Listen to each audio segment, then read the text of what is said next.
The information supplied on this program does not consider your personal circumstances and is general advice only. You should not act on any recommendation without considering your personal needs, circumstances and objectives. Retire Invest recommends you obtain professional financial advice specific to your circumstances. Jeff English is an authorised representative of RI Advice Group Proprietary Limited. 25 to 1, Jeff English from Retire Invest. Let's talk about the Aussie dollar because it does have some ramifications if it does get much higher. And there is some prediction that sometime down the track, and it might not be before the end of the year, or it might, that it could get to 80 cents. Yeah, little talk around at the moment of 80 cents US, Graham, definitely. I don't get it. The Reserve Bank cut official interest rates back in earlier, you know. Yep, we did May and then August. And one of the things that normally happens is that tends to put a bit of pressure on the dollar.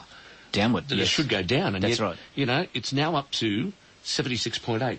Yes, so the Aussie dollar's back at the levels we saw prior to the May rate cut. The August rate cut had little effect on the Australian dollar at that point.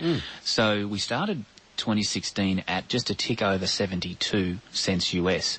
We're up about close enough to 6.5% at the moment, as you say, at 76.8. So, you know, it's a tough one because the US central bank, they've softened their tone on rate rises. There was talk about, you know, rates going up over there this year, that they may be nearer 1% by the end of the yeyear. Unlikely to happen now. They're not. They're only 0.25 though. That's right. Yeah, 0.25 to 5. So that's their target range. Oh, sorry, 0.25 to 0.5. So, you know, that stance is definitely contributing to the rise we're seeing in our currency. At the same time, we've seen quite a jump in iron ore prices.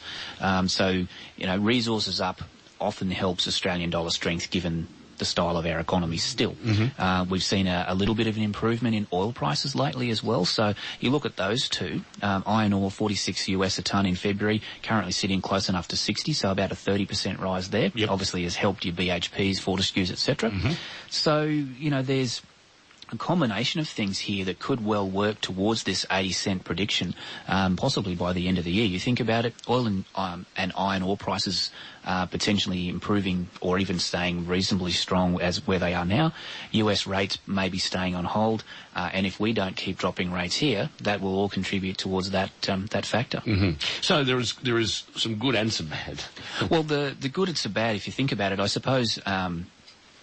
You know, when our central bank looks at interest rates and starts to consider where is the dollar at because they need to preserve buying power for our exporters, they may well say, well, we have to start, or continue cutting rates to keep the dollar at a reasonable level. Otherwise, we start to become less competitive internationally. So, you know, that's the problem. It may be good for importing at a better price or going overseas, but we want to be driven by our exports. All right, we'll see what happens.